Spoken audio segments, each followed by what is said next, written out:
So I think another big fix we really need, I've been talking about this for years and years. I call it honest inventory, right? So it's really easy. We all have these kind of, I don't want to say fake images of on social media of how perfect our lives are or how righteous we think we are. We give a sandwich to a homeless person. We're saying, I think we have to be honest with our goods and our bads, right?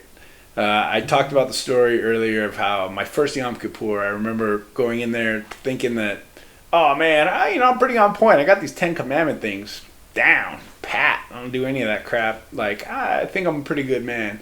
And then you start reading about the thoughts. Like in the book you read, talks about like all the different thoughts, the envy, the hate, the jealousy, the grudges, the like, all these little things, lustful thoughts, all these things that you don't even think about, right?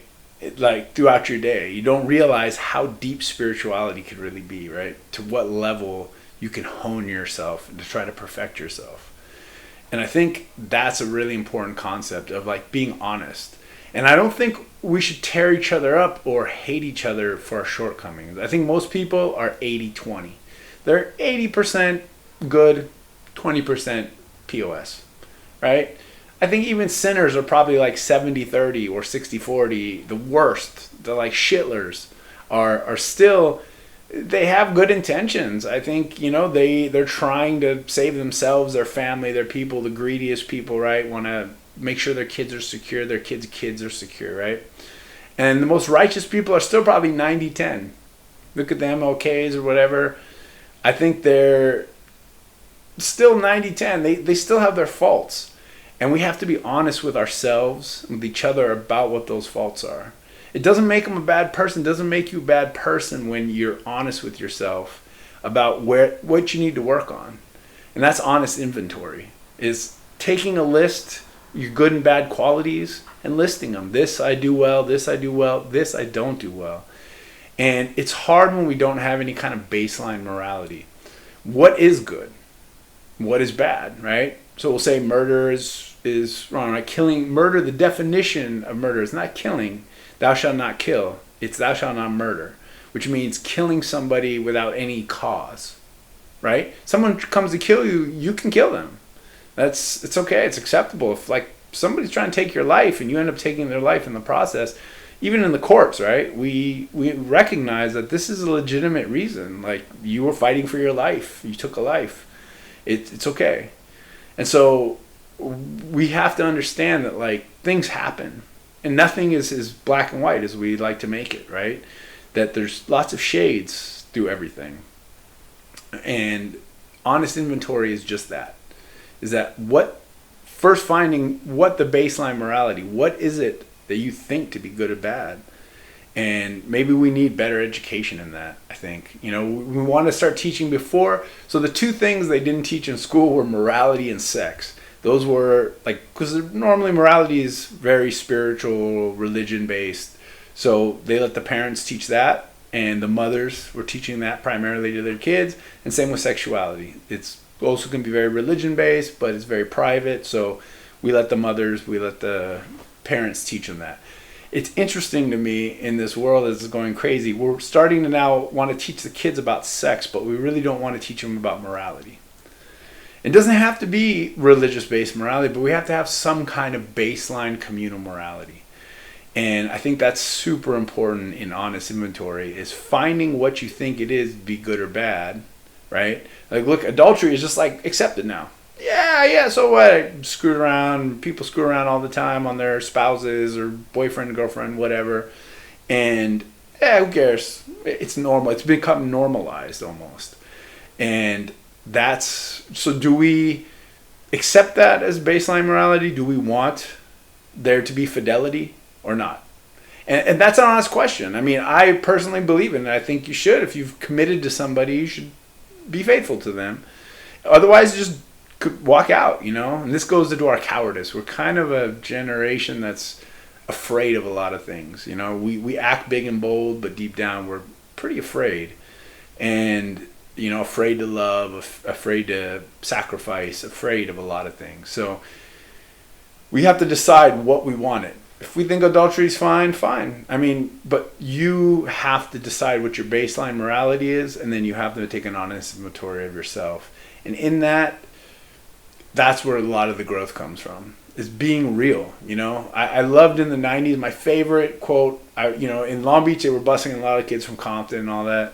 And so I had a lot of black friends. I lived in Hawaii where they hated me for being blonde hair and blue eyes, like got so much racism. So I always was like, dude, you don't even know me yet. So I judge everyone by how they acted, right? I never took any. I heard all these old people talk a bunch of smack, but I was like, you know what? I saw how they hated me for no reason. Like, they didn't even know me yet. If you hate me for who I am, fine. I mean, what can I do? But you just see blonde hair and blue eyes and you hate my guts. And so I'm never going to see a black person or anyone, Hispanic person, Asian person, anyone else, even a white person, and just because they look a certain way, I'm going to judge them. I'm going to take them all by their actions. I'm going to see who they are first, and then maybe I'll hate them. I don't know, or not like them, you know what I mean? But I'm never going to just jump in. And one of the great things, and so the black folks really, I got a lot of love, man. I got to admit, I felt like black women were the first ones to really like care about me and kind of flirt with me, and a lot of my buddies, I love sports. I was a pretty good athlete. So, I hung out with a lot of the black dudes. And I love that saying from the 90s of keep it real, right? Ali G does a great spoof on it. Keep it real. But for real, we got to keep it real. And that's what honest inventory is. It's that simple. Like, we've come so far from that. God, that just went out the window. But, man, it's such an important concept. Keep it real. Honest inventory. Of like knowing yourself, knowing what you got to work on, what you are strong in, and trying to be a better moral person. Because, morality is what keeps the fabric of society together. That's basically, it's just the ideas, right? Whether it's Hammurabi's Code or the Ten Commandments or whatever the rule set is, it's what the fabric of society kind of keeps. We have these shared ideas of what's right and wrong.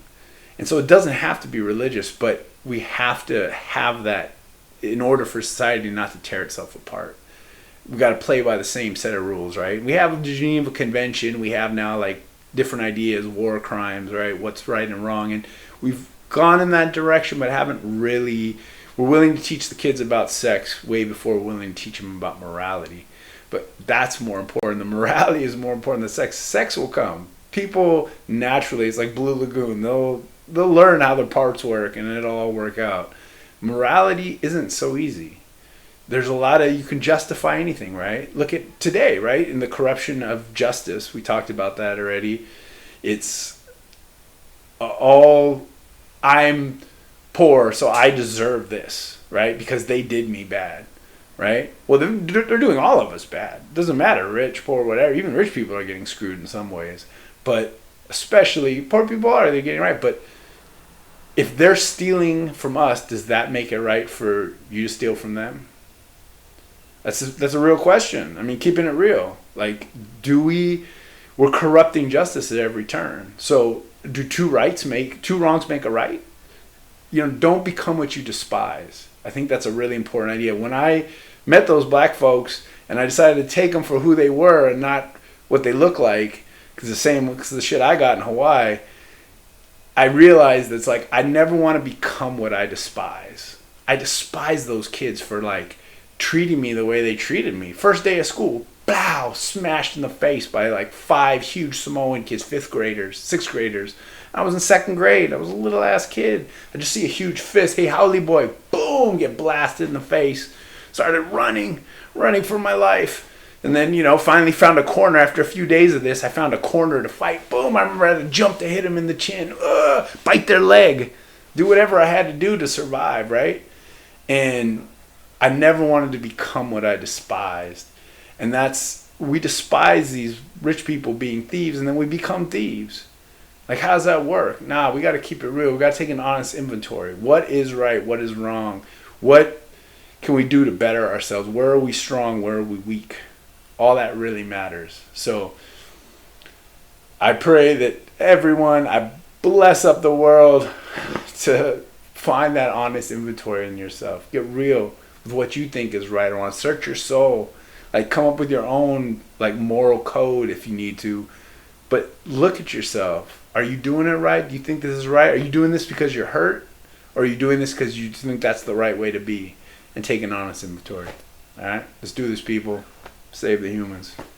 Them don't know themselves. Them don't know themselves. That's why them belong to material wealth. Them don't know themselves. Them don't know themselves. Go tell them cleanse. Yo, yo, yo, yo.